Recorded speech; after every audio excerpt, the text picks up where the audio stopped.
Alamin natin ang pinakamaswerteng araw mo this week according to your zodiac sign. So this week, weekly horoscope August 26 to September 1, 2024.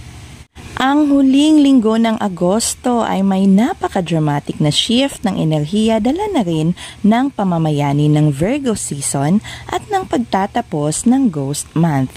We are all excited to finally open the Burr months days from now. And yes, this feeling brings a new level of excitement, producing a very positive energy, making this week so much better. As we enter the Burr months, nakarapat lamang na simulan natin ito with so much confidence at iwanan na natin lahat ng pag-aalinlangan natin bago pa man matapos ang Agosto. Let us clear our minds and simply think of all the goodness happening around us at syempre be grateful and ready for the coming prosperity. Yan dapat ang ating mindset. And yes, let us all claim more blessings of love, good health, abundance, and financial growth and safety as we end this August and welcome September.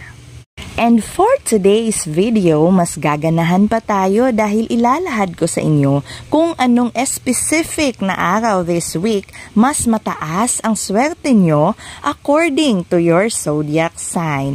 Make this day a very good time and signal for us to be more productive and be happier.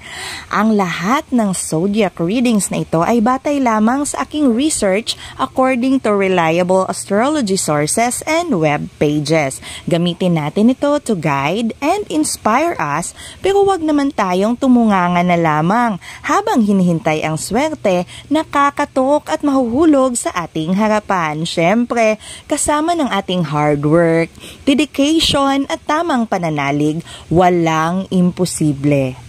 At para sa mga bago dito sa aking channel, please don't forget to click the subscribe button and the notification bell as well for you to get notified on my next videos.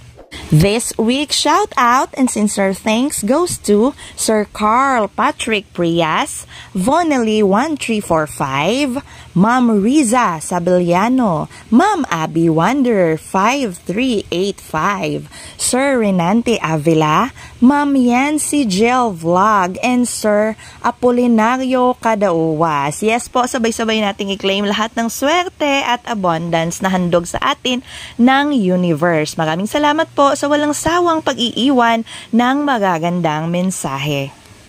Ang last quarter moon na mangyayari bukas, August 26, ay isang napakagandang araw for us to leave all our excuses and doubts upang maging mas magaan at mas porsigido tayo to do and proceed with our goals and dreams. Nasa Virgo season na tayo, and yes, it is the best time for us to start doing and go on with all our plans habang nasa ilalim tayo ng kapangyarihan at gabay ng Virgo. Ang zodiac na napakagaling magbigay priority at ayos sa lahat ng bagay na makapagbibigay sa atin ng mas clear na daan patungo sa ating mga self-goals. And without further ado, alamin na natin kung kailan ang pinakamaswerteng araw mo sa linggong ito according sa iyong zodiac sign. Starting up with number 1, we have Aries.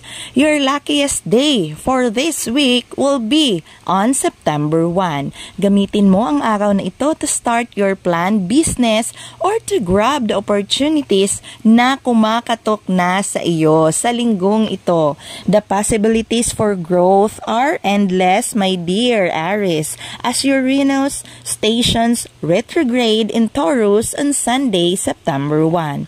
Tinutulungan ka ng lahat ng planeta at gabay ng tala at bituin to open yourself for new possibilities upang makamit mo ang financial freedom na iyong pangarap. Next, para naman sa Taurus, Leo at Libra. Bukas, August 26, ang iyong pinakamaswerteng araw sa linggong ito. Hayaan mo ang sarili mong mag-enjoy sa mga bagay na bunga ng inyong mga pagsisikap. Kahit na ikaw ay isang breadwinner at may napakadaming responsibilidad, hindi mali na bigyan mo ng oras ang iyong sarili to rest and to pamper. Huwag kang makonsensya agad dahil hindi selfish ang self-love. Kailangan yan ng kahit na sino to be more productive at upang mas mapalawak pa ang magandang emosyon mo sa iyong katawan at isipan. Make your luckiest day your starting point to be better sa pamamagitan ng paggawa ng mga simpleng bagay na magpapasaya sa iyo.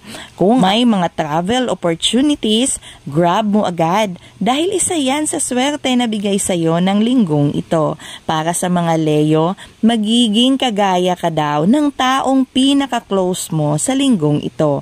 Kaya kung gusto mong yumaman o maging mabuti, choose your company. For Libra naman, ang swerte mo ay nakafocus for you coming out of your shell. Alisin lahat ng excuses and focus dun sa buhay na gusto mo para sa sarili mo at sa iyong mga mahal sa buhay. August 26 is giving you the power to be strong and courageous enough to free yourself upang masimulan mo nang makuha lahat ng gusto at tamang bagay para sa iyo.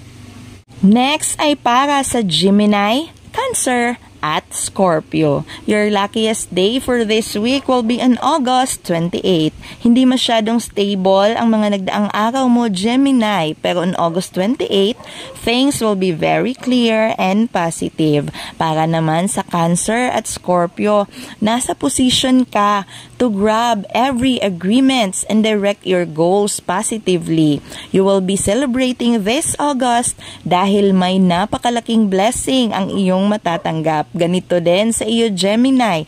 Huwag kalimutang maging grateful at patuloy na magpakumbaba anuman ang grasyang iyong tinatamasa.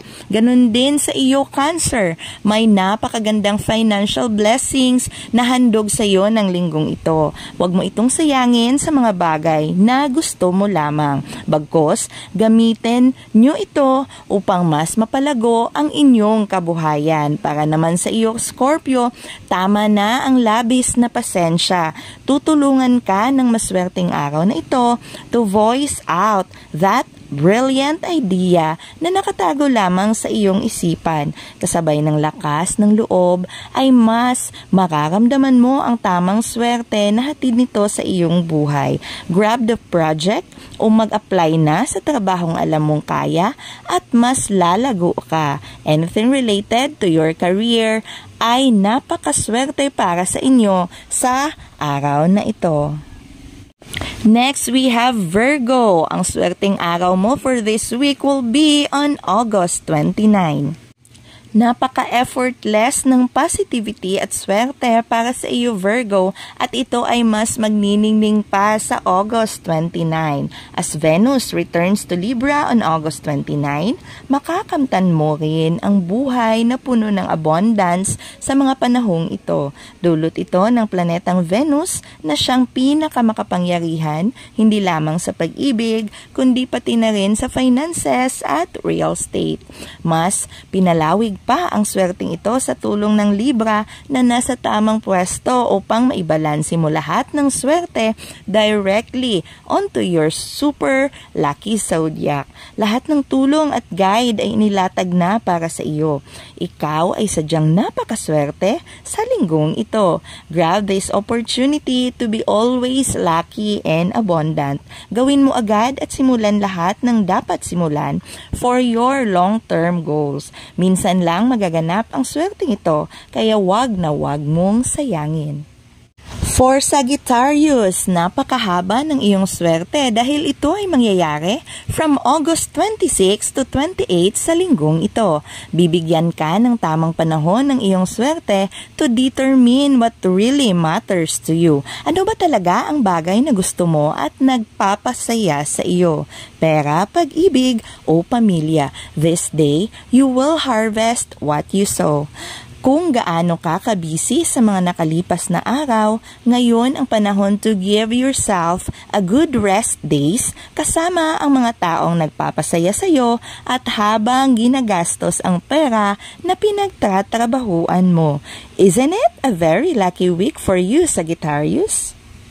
Next, we have for Capricorn and Aquarius. Napakadaling sabihin na magiging successful ka kung ito ay iyong pagsusumikapan. Yes, tama po, but it's easier said than done.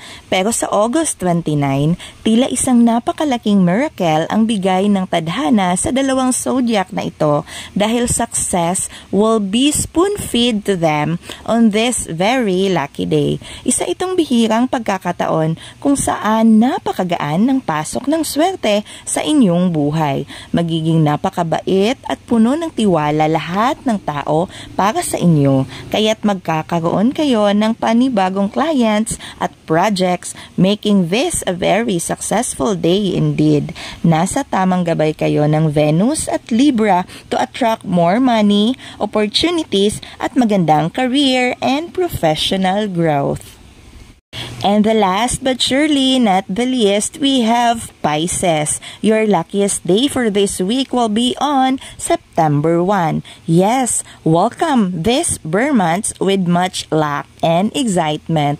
Open yourself to accept some good advices and help dahil yan ang handog na swerte sa you this week. You will have a very strong success in your projects and business, pati na rin sa career aspects sa tulong ng mabubuti at tamang tao. This will lead you to financial stability, kaya huwag mong sayangin ang araw na ito dahil napakalaki ng epekto nito sa iyong future abundance and progress.